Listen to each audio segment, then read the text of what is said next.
A União Planetária, em parceria com a Sociedade Teosófica, apresenta hoje a conferência Construção da Paz Mundial, com Ulisses Riedel. A construção da paz mundial é uma interessante abordagem dentro do tema central Tolerância e Paz do 11º Encontro para a Nova Consciência.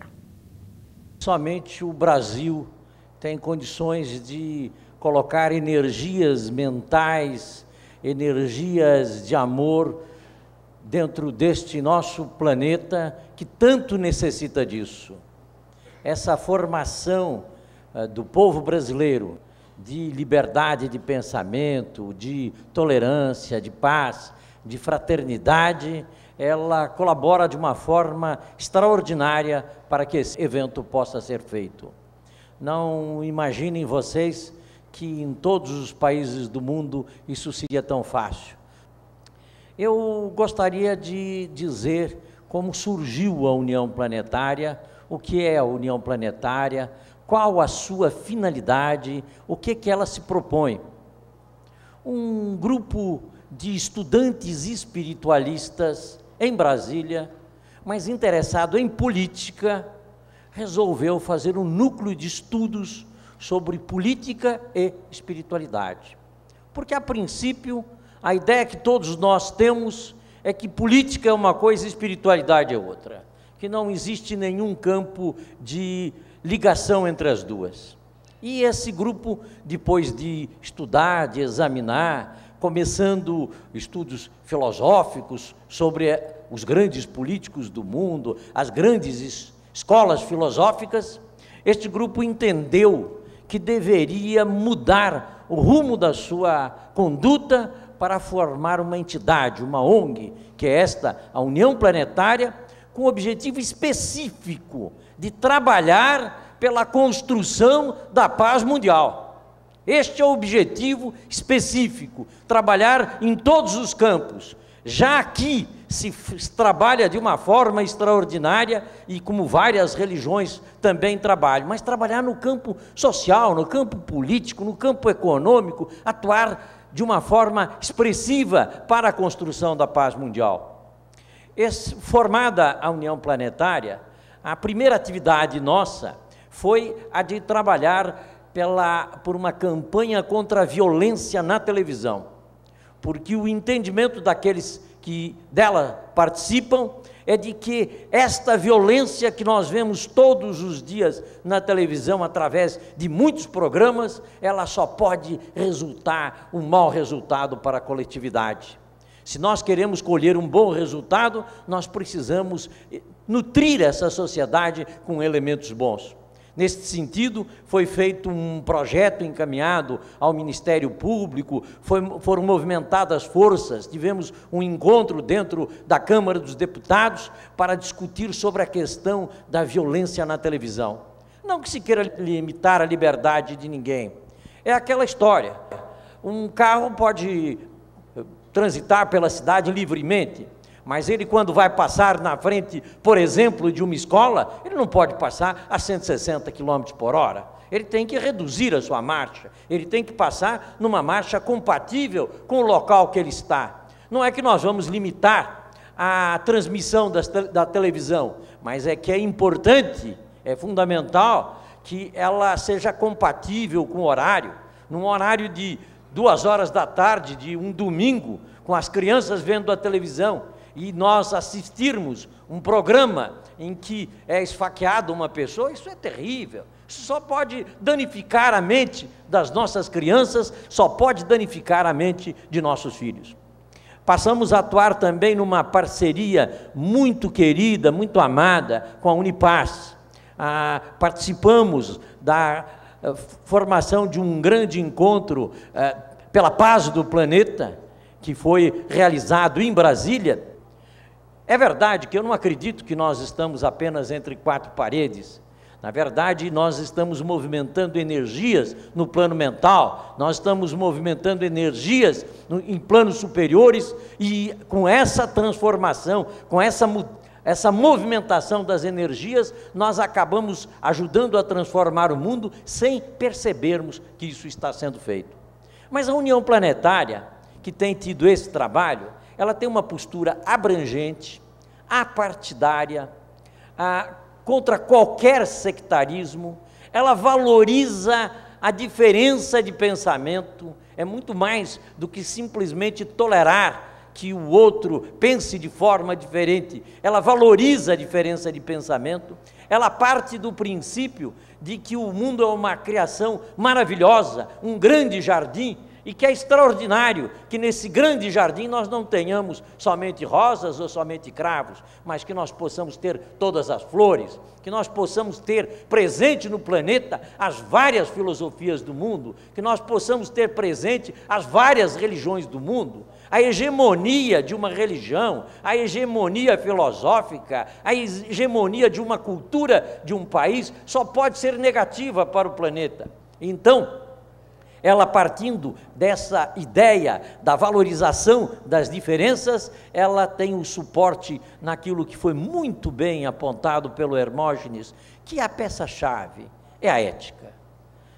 A ética é a pedra angular que nós temos para a construção de um mundo de paz. Ela é a pedra angular. Se nós tivermos um comportamento ético em todos os campos e percebermos aquilo que também ele apontou, de quem realmente somos nós, de que eu tenho um corpo físico, mas eu não sou esse corpo físico, de que eu estou nesse corpo físico, e percebermos que nós estamos nos outros, que nós somos os outros, nós vamos então realmente mudar a mentalidade do mundo e atuar de uma forma efetiva para essa transformação.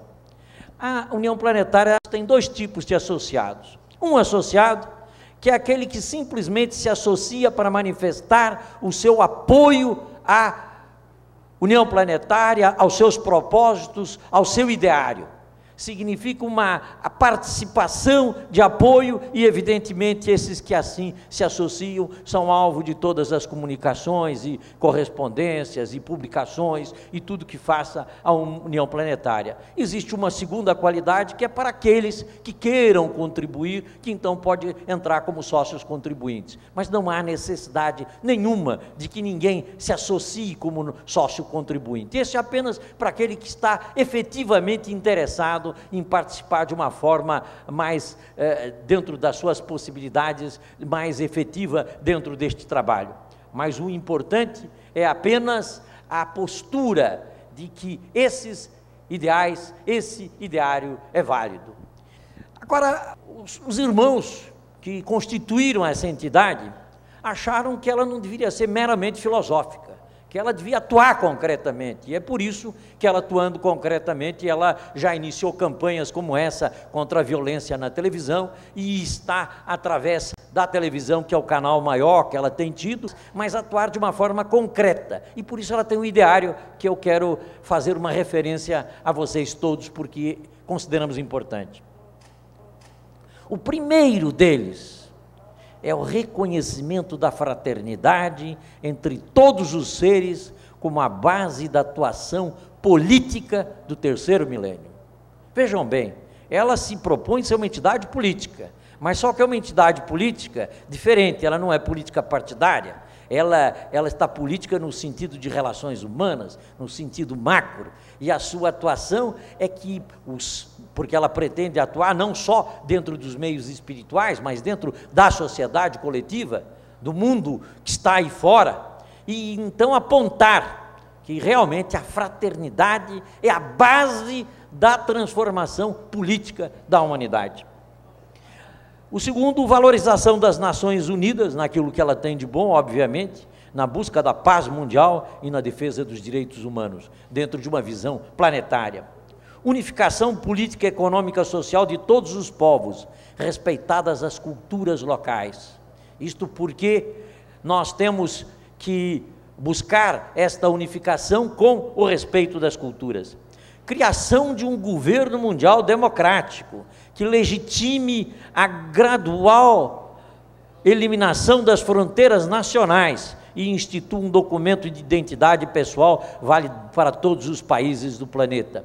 Isto porque o mundo caminha para esta globalização, e ele caminhando para esta globalização, nós temos que construir uma situação em que exista uma verdadeira democracia, porque a democracia que nós temos aí é uma democracia de elite, é uma falsa democracia e que não atende aos interesses de uma coletividade, da construção de uma sociedade sábia. O respeito ao direito das minorias e à pluralidade de ideias, o desarmamento mundial e o uso das atuais forças armadas em tarefas como a promoção da justiça social e o equilíbrio planetário. E muitos dirão, mas como vocês acreditam que podem conseguir o desarmamento mundial? Nós temos que fazer uma corrente nesse sentido, temos que desejar que isso seja possível, lutar nesse sentido, defender as ideias nesse sentido, para que haja um desarmamento mundial e fim das fronteiras. E dentro disso, a União Planetária diz atuar de forma abrangente, apartidária, não sectária, pela elevação dos padrões éticos, culturais, assistenciais, econômicos, ambientais e espirituais da sociedade. Valorizar as diferenças de pensamento, promover a construção de uma sociedade verdadeiramente humana, voltada para a valorização da vida em seus aspectos positivos. Ela não está aí para estar criticando as coisas, ela está para apontar sempre saídas, apontar caminhos, apontar para onde que nós devemos seguir no nosso roteiro da nossa vida. Nós podemos verificar que a evolução da humanidade tem sido uma evolução muito trágica, de guerras, de lutas e mais lutas. Essa tem sido a evolução da humanidade. Quando veio a Revolução Francesa, ela trouxe uma alteração extraordinária, porque ela trouxe um ideário de um extremo valor: liberdade, igualdade e fraternidade. Embora ela nada fizesse de concreto pela igualdade e nem pela fraternidade, ela trouxe esse ideário. E as ideias libertárias se tornaram muito fortes no mundo, com um poder muito grande, que inclusive com repercussão sobre a libertação de muitos povos, inclusive a influência ocorrida sobre o Brasil.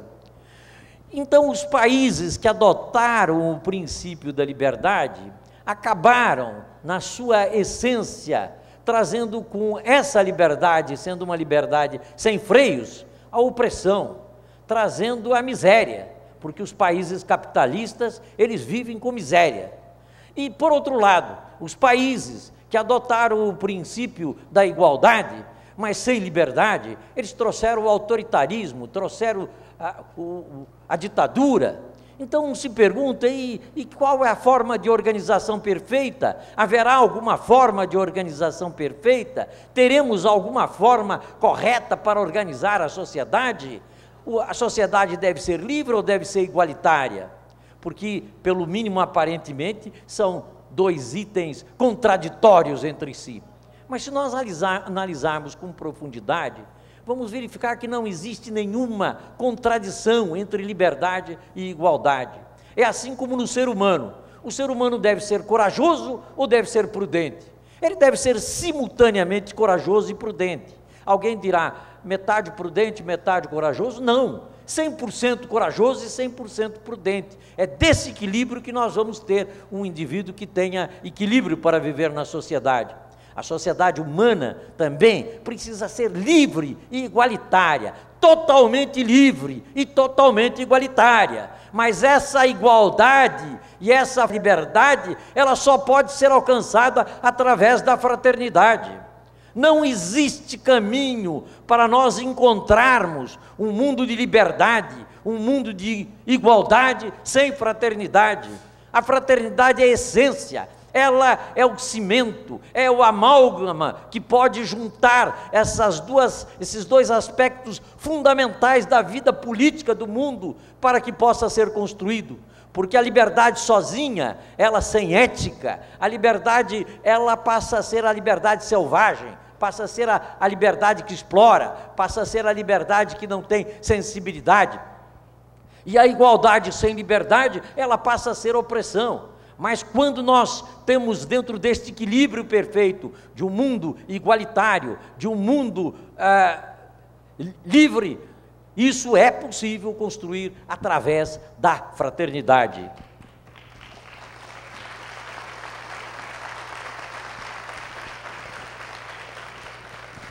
Certamente a raiz de todo o problema da humanidade está na ignorância. A ignorância nossa, a ignorância do ser humano, faz com que ele lute por ilusões, lute por maia, e não perceba a grandiosidade e o significado extraordinário da sua vida, da sua existência, e ao não perceber esse significado extraordinário, ele causa todos esses conflitos que nós temos visto.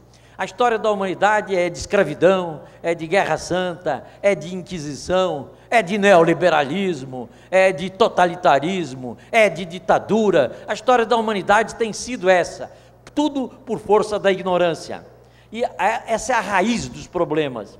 Mas nós devemos perceber que as ideias governam o mundo. Vejam bem essa expressão que eu estou falando. As ideias governam o mundo. Nós poderíamos ir até um pouco mais fundo e dizer, os valores governam o mundo. Por que é que nós aqui há alguns séculos atrás, ou pelo mínimo quase toda a história do Brasil, porque a história do Brasil é a história da escravidão, por que é que nós tínhamos a escravidão? Porque os valores coletivos admitiam a escravidão. Todas as famílias bem formadas tinham seus escravos, a igreja tinha seus escravos, todo mundo tinha seus escravos, uma aberração, um ser humano tratado como um animal.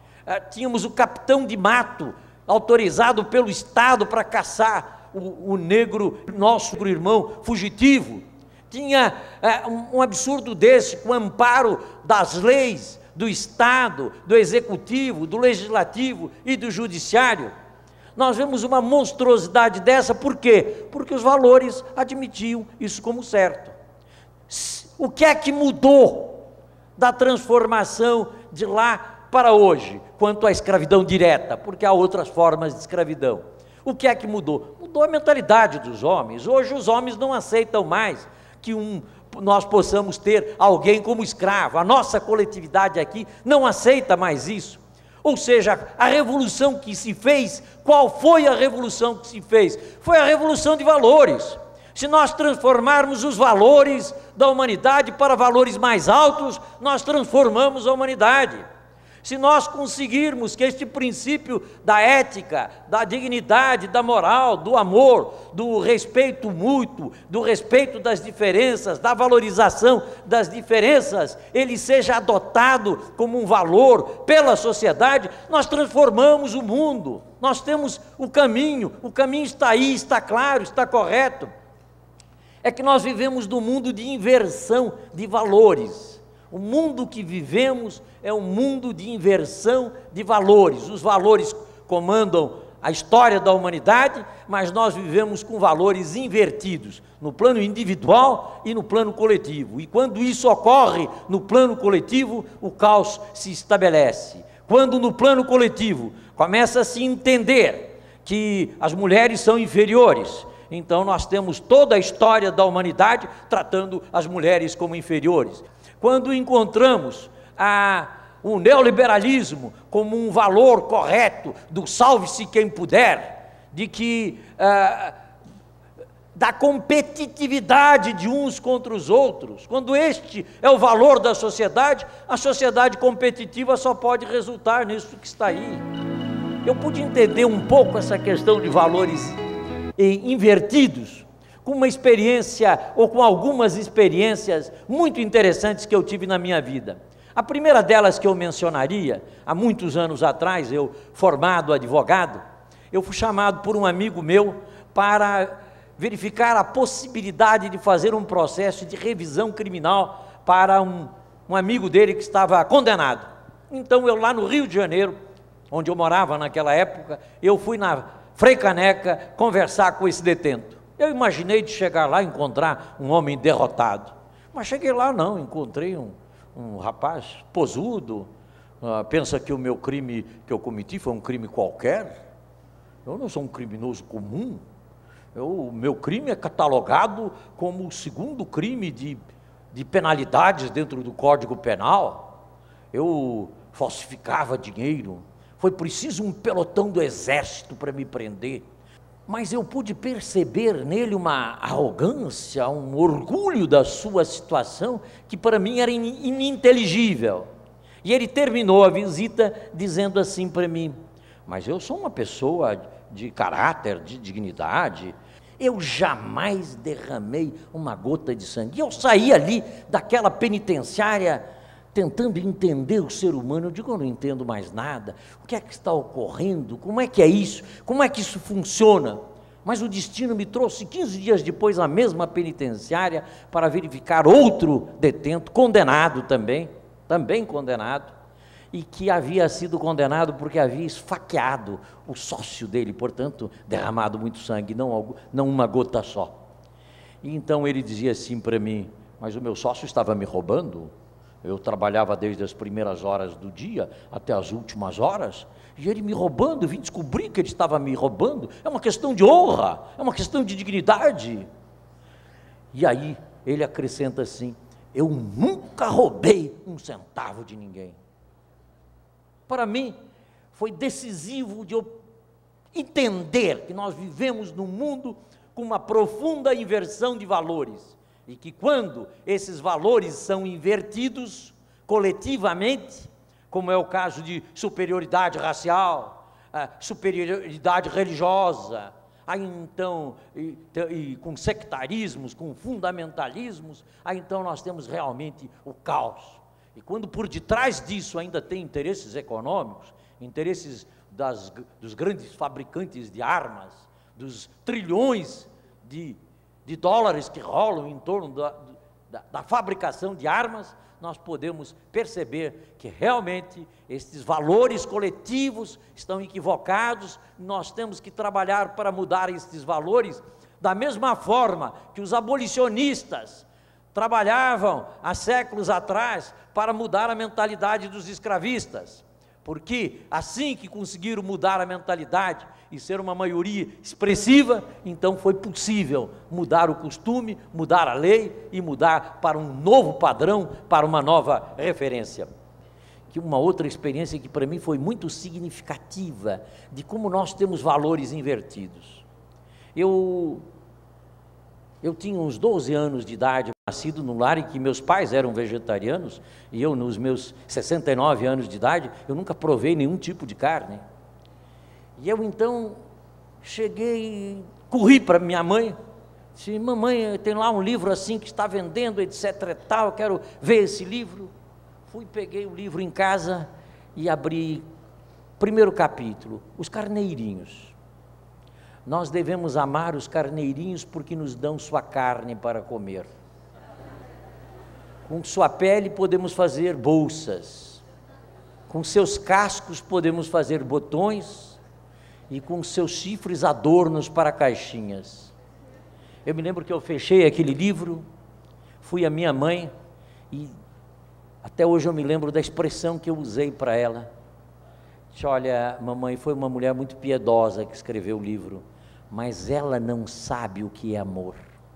Ela não sabe o que é amor.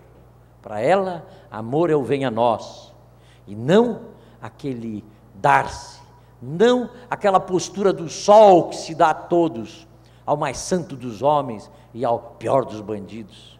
O amor é um sentimento de dar-se, mas no entanto as pessoas sempre, eu gosto de fulano porque ele faz tudo para mim, eu gosto de fulano porque me ajudou, eu gosto de fulano porque isso, sempre vemos de uma forma deformada. Veja a questão da força, como os nossos valores são invertidos. A questão da força, se eu disser aqui, eu vim entrando e encontrei ali um homem muito forte, todos imaginarão como um homem muito corpulento, com grandes músculos, etc e tal, todos. No entanto, essa não é a verdadeira força, essa é uma força absolutamente falsa e até transitória. A verdadeira força é a da paciência, é a da serenidade, é do autodomínio, é de estar harmonizado. Esta que é a verdadeira força. Mesmo porque esta força externa, que é a força que sempre se reflete na violência, ela representa a fraqueza. A violência é a arma dos fracos, só os fracos são violentos. todo homem forte, todo ser humano forte, ele é tranquilo, ele é pacífico, ele é humano. Aí é que está a verdadeira força. No entanto, nós temos uma inversão de valores total, e dentro desta inversão de valores total, nós não nos apercebemos de que vivemos num mundo equivocado, e quando os valores coletivos são valores coletivos equivocados, então realmente é o caos, porque aí nós temos toda essa barbaridade que nós temos visto. Mas há caminho para mudar? Eu acho que a gente tem que perceber que há caminho. Na verdade, a União Planetária é constituída por pessoas que acreditam na possibilidade dessa transformação. Nós vivemos num mundo regido por leis. Nós vivemos num mundo regidos por leis cósmicas. A natureza primária, a força primária da natureza, ela é totalmente ordenada. Nesse cosmos em que os planetas giram com perfeição, em que nós vamos acertar o nosso relógio é pelo movimento dos astros, em que temos desde a semeadura, a germinação, o crescimento, a frutificação, as novas fases, o mundo todo é regido por leis. Quando os cientistas mandam um foguete lá para Saturno, e quando eles vão olhar, ele se desvia, foi embora para outro lugar. Eles se reúnem e dizem assim: onde erramos? Onde erramos? Porque na lei não há trapaça, não existe de nós plantarmos manga e colhermos abacate, não existe de nós plantarmos pouco e colhermos muito, não existe trampas na lei. As leis divinas, elas são perfeitas, são confiáveis, e nós podemos confiar nas leis divinas. Agora o corpo, como disse Hermógenes, o corpo planetário está enfermo. Está enfermo por quê que está enfermo? Está enfermo porque está em desarmonia com essas leis. Se nós atuarmos em harmonia com essas leis, esse corpo se tornará um corpo saudável. Os indianos chamam isto de lei do karma, chamam de lei de causa e efeito. Se alguém quer produzir algum efeito, deve atuar de acordo com as causas que vá produzir esse efeito. Portanto, nós temos um caminho seguro, sabemos que vivemos num mundo regido por leis. As leis que estão na física, que estão na química, mas que estão nas relações humanas. Elas estão nas relações humanas porque nós sabemos que o amor, ele constrói, o ódio destrói. O amor sempre traz alegria, paz, serenidade, contentamento, traz tudo de bom. O ódio traz tudo de ruim, traz medo, traz horror, traz temor, sofrimento, tristeza. Nós sabemos perfeitamente que vivemos num mundo regido por leis, e temos que entender que a atuação nossa tem que ser de acordo com essas leis. No plano político, eu pude perceber o seguinte: o que é que são esses inumeráveis partidos, P não sei o quê, P não sei mais o que lá, e etc e tal, o que é que politicamente tudo isso representa? Qual é a postura política correta? Eu devo pertencer a um partido, devo ser daquele partido, aquele partido é melhor que os outros, não existe partido melhor que os outros. Como é que funciona isso? Eu pude perceber o seguinte: na verdade, politicamente só existem duas posturas, É claro que entre o extremo de uma ao extremo da outra existe toda um arco-íris de posições, mas só existem duas posturas. Nós temos no extremo aqueles que são capazes de matar para defender interesses pessoais e até ilegítimos. Temos do outro extremo aqueles que são capazes de dar a própria vida para defender interesses que nem são seus, que são interesses da humanidade, que são interesses coletivos. É neste lado de cá que nós vamos encontrar os grandes gigantes da humanidade. É aqui que nós vamos encontrar um Dalai Lama, Jesus Cristo, Luther King, Mandela, Madre Teresa de Calcutá, Betinho, tantas figuras extraordinárias, tantas, tantas e tantas, que têm dado a sua vida pelo bem dos outros. E se nós olharmos e formos ao passado, tinham aqueles que defendiam a escravidão e os que eram a favor da escravidão. Não importa saber que nome partido tinha, se tinha o partido nome de republicano, de liberal. Na verdade, nós temos duas posturas. As posturas dos escravistas e dos abolicionistas.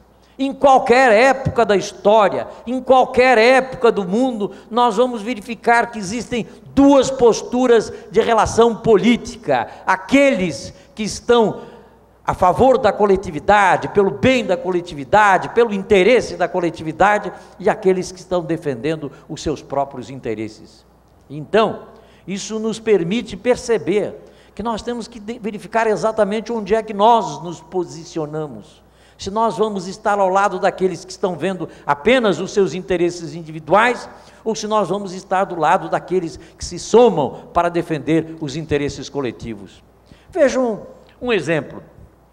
Uma ilha. Nós temos uma ilha desabitada. Não tem nenhum habitante lá. Mas chega um habitante, um Robinson Crusoe da vida, desembarca nessa ilha. Ele chegando lá, ele pode fazer o que quiser, do ponto de vista do relacionamento humano. Ele não tem ninguém, ele não gosta de mangas, ele corta todas as mangueiras. É claro que a natureza não reclama, mas ela se vinga, né? No caso específico, ele vai ficar sem as mangas. Mas chega um segundo habitante nessa ilha, chega um sexta-feira lá nessa ilha. Aí o sexta-feira diz: eu gosto de mangas. Como é que vai se estabelecer a relação entre esses dois personagens nesta ilha? Podem ser inimigos que apenas atiram pedras um no outro, não há relação. Mas se for se estabelecer uma relação, essa relação só pode ser uma relação de cooperação, para ser uma relação saudável, porque senão será uma relação de competitividade, uma relação de submissão de um ao outro, todas as formas que são formas que não podem resultar em boa qualidade. É óbvio, qual é a forma adequada que esses dois cidadãos devem viver? Em colaboração. Às vezes um tem mais habilidade para subir em árvore, o outro tem mais habilidade em fazer plantações, e vão somar as suas capacidades, vão colaborar um com o outro, mas não de maneira nenhuma um está lutando com o outro em competição. Isso é tão óbvio. A gente está falando sobre o óbvio. Nós estamos falando aqui, todos nós, sobre o óbvio. Não existe outra forma de vida planetária a não ser a do amor fraternal entre todos. Não existe outra. É inútil nós pensarmos em ideologias políticas, ideologias econômicas, ideologias sociais que não estejam fundados no amor. É a única forma que é possível um relacionamento positivo e saudável na humanidade.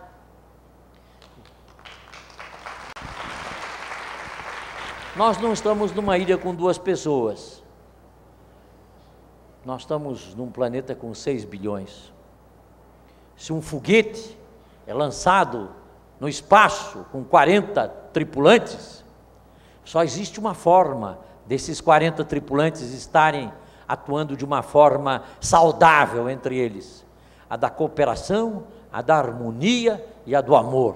Se dentro deste foguete de 40 tripulantes eles passarem a ter luta, competição e lá o que seja, eles jamais encontrarão uma forma de uma viagem agradável e de feliz sucesso. A única diferença é que nós estamos num foguete de 6 bilhões de habitantes. Nós estamos numa esfera solta no espaço. O nosso foguete é o nosso planeta girando vertiginosamente sobre o espaço. E a única forma que nós podemos encontrar para uma vida saudável de todos os habitantes deste planeta só pode ser a da solidariedade, do amor. Não há solução política que não seja através do amor. Nós temos que colocar que os políticos, que a humanidade, que as pessoas entendam essa transformação de valor, que o valor o valor que a humanidade deve ter como valor básico para essa transformação é esse da solidariedade humana. Vejamos, por exemplo, a questão da família. Por que que uma família é uma coisa tão bonita? Por que que a família é linda? É porque não há competição dentro da família. Se houver, destrói. Na família tem que existir, nas famílias saudáveis, existe aquilo. O marido chega em casa e a esposa dele diz: olha, eu guardei esse pedaço de bolo para você, mas você não comeu? Não, eu já comi. Ela nem comeu nada, mas ela é o carinho dela. Olha, meu amor, minha querida, este carinho. Vocês já imaginaram chegar numa mesa e então põe o pão e diz assim: aqui nessa casa vale o princípio da igualdade, vou dividir o pão ao meio. Disse: não, peraí, mas como igualdade? Eu trabalho, você trabalha, mas o meu salário é maior que o teu, eu tenho direito a um pouco mais. Disse: não, peraí, mas eu sou mais gordo que você, eu como mais, eu tenho direito mais. Ou qualquer coisa parecida. Não há solução, não há solução. Nós temos que entender que não há solução. O que nós precisamos descobrir é a grande família humana, a grande família humana. Os anarquistas, que nós olhamos assim sem entender bem a eles tinham uma máxima, que era a máxima fundamental deles. Eles diziam: minha família é a humanidade. Minha família é a humanidade. Se nós pudermos descobrir essa realidade e avançar mais ainda para entender que nem existe o outro, que o outro somos nós. Eu olho o Hermógenes e me vejo no Hermógenes, olho para a Rosinha, me vejo na Rosinha, porque nós somos a vida universal, a vida divina, que está em todos nós, que está em todas as criaturas.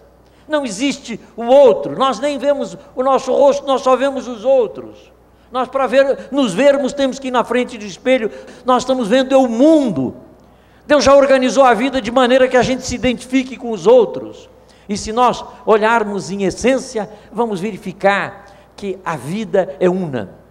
Isto me faz lembrar que há um mantra que a Annie Besant costumava recitar, diz assim: ó vida oculta que vibras em cada átomo, ó luz oculta que brilhas em cada criatura, ó amor oculto que tudo abranges na unidade, saiba todo aquele que se sente uno contigo, que ele é por isso mesmo uno com todos os outros. Essa questão de compreensão disso, que é muito fácil para pessoas voltadas para a espiritualidade, é mais difícil para as pessoas voltadas para a materialidade. Mas mesmo para estes, se pensarem um pouco, se examinarem um pouco, vão verificar que realmente nós vivemos num mundo de total interdependência, que nós não temos existência isolada. Vejam bem, espero que todos aqui tenham podido tomar o seu café da manhã, e que todos possam ter comido o seu pedaço de pão. Mas este pão que se comeu, nós não lembramos que durante muitas e muitas gerações, o trigo foi plantado, colhido, replantado, até que pudesse ser plantado o trigo efetivo que foi semeado para o nosso pão. Alguém plantou esse trigo, nem que seja com uma máquina. Alguém usou uma máquina para plantar este trigo, do pão que nós comemos hoje. Alguém colheu, alguém transportou, alguém beneficiou, alguém transportou outra vez, alguém achou, alguém trouxe até a nossa mesa. Há toda uma história daquele pedacinho de pão que veio à nossa mesa. Mas não foi só do pão, da louça que está ligada a toda a porcelana, a própria evolução do barro e da louça, dos talheres que está ligado a toda a evolução da metalurgia, numa evolução de milhares e milhares de anos, com milhares e milhares de experiências até que tenhamos chegado hoje ao aço mais puro. E se formos olhar a nossa roupa, alguém costurou a minha roupa, alguém pregou esse botão, alguém fez minhas calças, Alguém fez os meus sapatos. Tudo que nós temos, nós dependemos de outros. Aqui este prédio, alguém construiu esse prédio, alguém planejou, alguém sonhou, alguém planejou, alguém executou, seja no nível técnico, seja no nível operacional, braçal. Tudo que nós temos na vida, a cultura que nós temos, a língua que nós falamos, o ar que nós respiramos é o mesmo ar. Ora está no meu pulmão, depois está no pulmão de outra pessoa. A água que compõe o nosso corpo, hoje está no meu corpo, amanhã está na natureza. Nós vivemos num mundo de total interdependência e achamos que é possível valorizar uma ideia de neoliberalismo, de competitividade, de salve-se quem puder. É um absurdo esses erros coletivos que nós vivemos e a falta de percepção, essa falta de percepção dessa interdependência. E pior ainda, essa inversão é tão grande, que a inversão é em relação a nós mesmos, nós não sabemos quem nós somos. Eu sou Ulisses. Não sou Ulisses, eu tenho um corpo que recebeu o nome de Ulisses. Nós, já tão habituados que estamos com os nossos veículos de manifestação, dizemos assim: eu estou sem gasolina, porque já nos confundimos até com o carro, já não é nem mais com o corpo físico. Bem, nós precisamos realmente transformar o mundo, e essa transformação, ela se faz aqui, se faz através de um encontro como esse encontro que está sendo feito. E a União Planetária, ela está dedicada a atuar no mundo não só espiritual, mas naquilo que pode ser chamado de mundo profano, que pode ser chamado o mundo que está aí fora, no sentido de mostrar às pessoas esta interdependência, esta percepção que é preciso ter de que nós só vamos construir um mundo de felicidade se nós fizermos essa transformação. A União Planetária tem um slogan que diz assim, é muito simples, é como eu digo sempre, a gente está falando do óbvio. Ela diz assim: um bolo de chocolate só pode ser feito com chocolate. Um mundo de fraternidade só pode ser feito com fraternidade. Não tem forma diferente, de se construir um mundo de paz sem ser a paz. E eu aprendi lá no Fórum Social Mundial uma frase de Mahatma Gandhi que eu não conhecia e que está na mesma linha dessa frase. Ele diz assim: não há caminho para a paz é o caminho.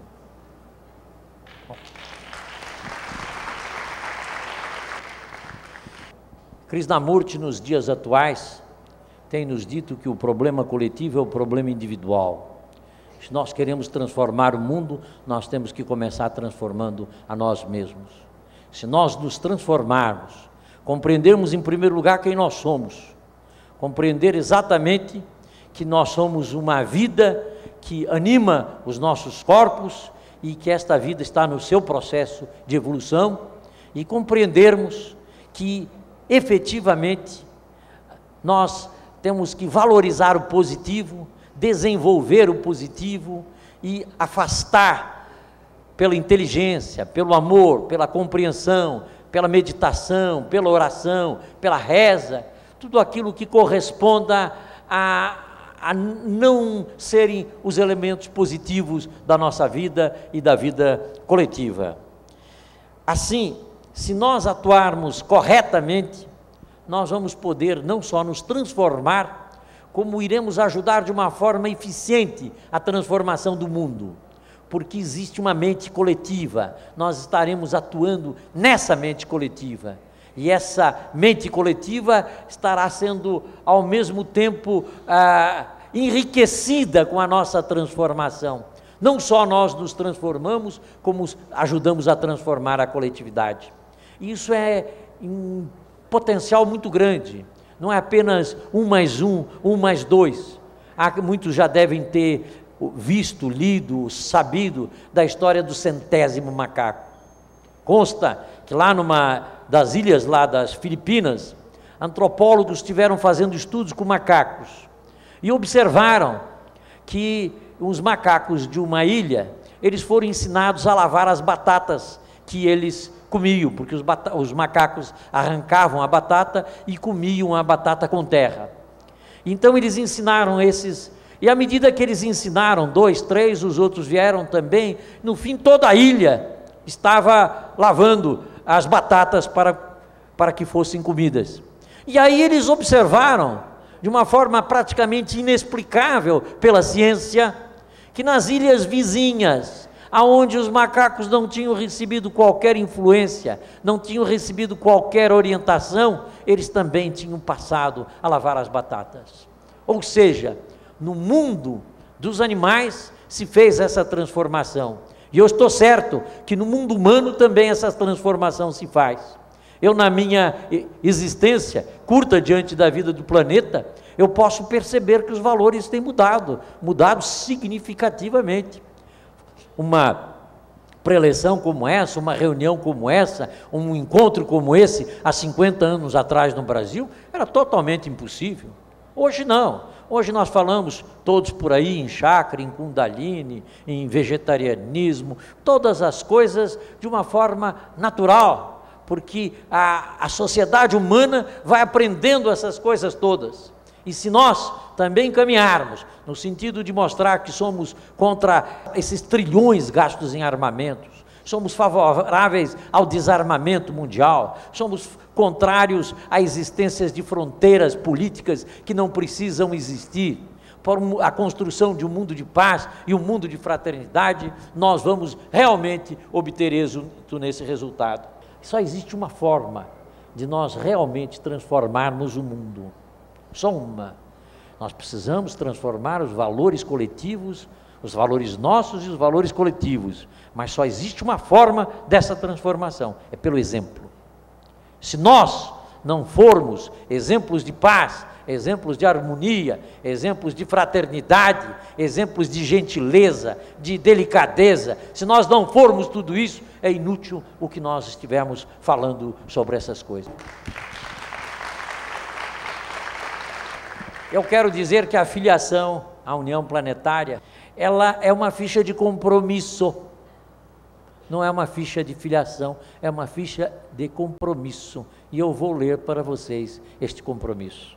Diz o compromisso de filiação à União Planetária: consciente de que a edificação de uma sociedade justa depende da transformação individual de cada ser humano, comprometo-me a atuar empenhando com amor, inteligência e solidariedade o melhor de minhas capacidades e habilidades para a construção de uma sociedade livre, igualitária e fraterna, com liberdade ética, com igualdade de oportunidades e com democracia real para todos, buscando construir para toda a humanidade uma organização social digna da raça humana.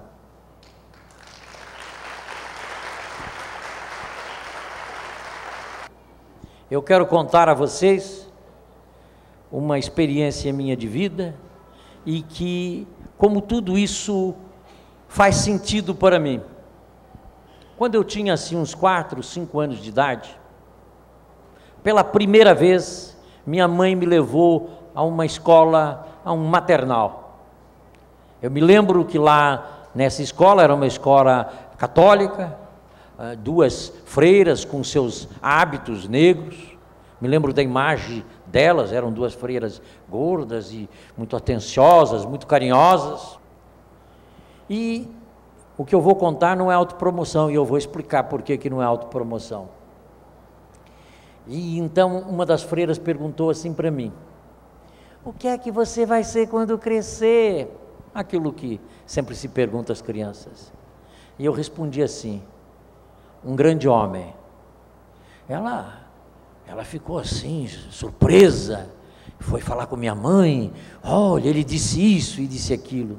Na verdade, eu disse isso, não é porque eu imaginasse isso na minha cabeça, é porque minha mãe, todos os dias, falava para mim, no meu ouvido: você, quando crescer, vai ser um grande homem. Só que o grande homem que minha mãe dizia para mim, não era nenhum grande banqueiro, nenhum grande executivo, nenhum grande industrial, nenhum grande pecuarista. Era um benfeitor da humanidade.